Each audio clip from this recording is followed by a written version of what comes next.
Greetings, ladies and gentlemen, and esteemed members of the Government of Brazil. My name is Luiz Elizondo, and I'm a career intelligence officer with the United States government.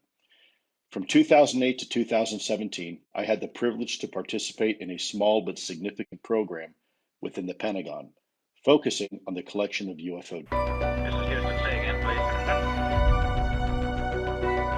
Houston, we've had a problem. Higher UFO phenomenon. Okay, Houston, we've had a problem here. In 2010, I was asked to lead the overall effort, which later became a small footnote to my country's history involving the dedicated study of this phenomenon.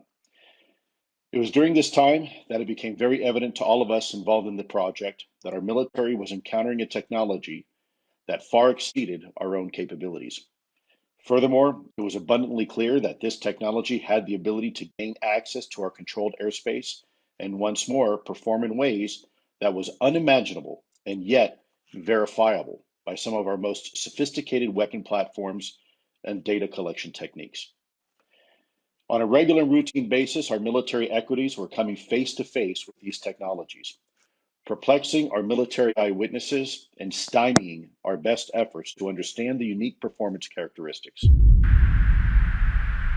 this is on, bro. There's a whole fleet of them. Look on the ASA. My gosh. They're all going against the wind. The wind's 120 knots from the west. The whole thing, dude.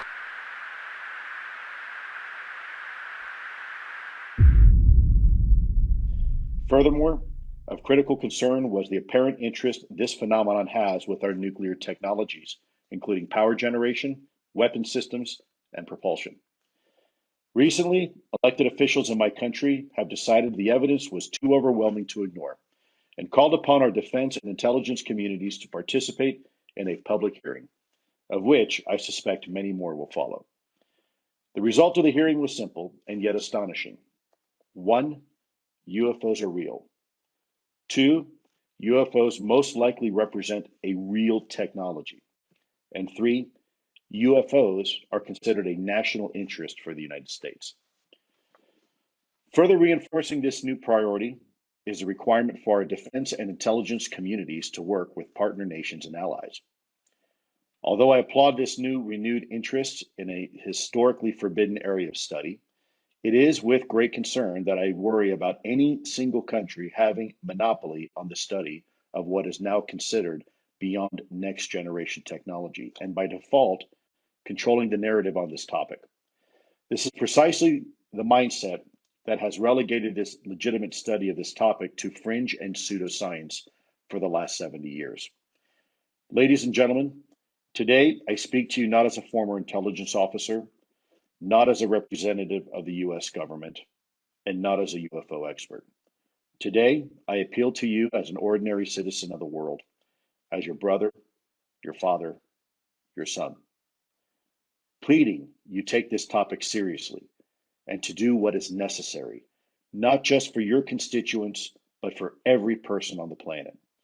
Today, you have a rare opportunity that comes only once in a lifetime. Today, I ask you seriously consider the establishment of a Brazilian government-sponsored UFO program that includes scientists and academics. The time has come to remove conspiracy theory and replace it with quantum theory. Remove stigma and replace it with academia. Remove secrecy and replace it with transparency. I ask that Brazil help lead the world in a new millennium of enlightenment and knowledge. I dream that one day Brazil may sit amongst friends, perhaps at the United Nations or perhaps even in San Marino, and help usher in a new era of understanding. Before I close, I'd like to share a little personal thought, if I may, with you. You are in a very rare opportunity right now as leaders for Brazil. Times and opportunities like this do not happen very often. In fact, in a one person's lifetime, they may not happen at all.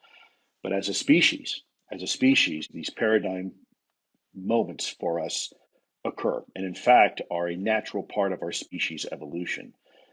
One may infer the very first time that man came out of the cave and looked into the heavens and realized that the shadows that were being portrayed on the side of the cave wall were no longer real. That wasn't mankind's reality.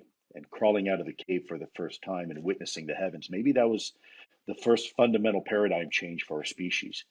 Perhaps the second time was when mankind struck two stones together and created a spark. And that spark then led to fire. And that fire illuminated the darkness for which man was scared at one time.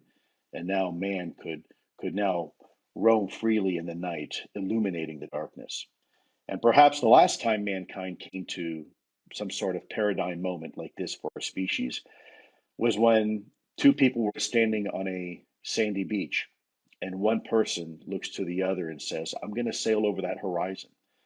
And of course, the other person said, no, you don't want to do that because you'll fall off the earth. And in fact, there are sea monsters out there. There's giant kraken, and they will destroy your ship. And of course, now we look back and we kind of laugh at that. But in reality, it turns out there are sea monsters. It's just that those sea monsters now have names. They're called great white sharks. They're called blue whales. They're called great squid of the Pacific. And they're not really sea monsters, are they? They're part of our natural world. They're part of nature. They're part of our current paradigm.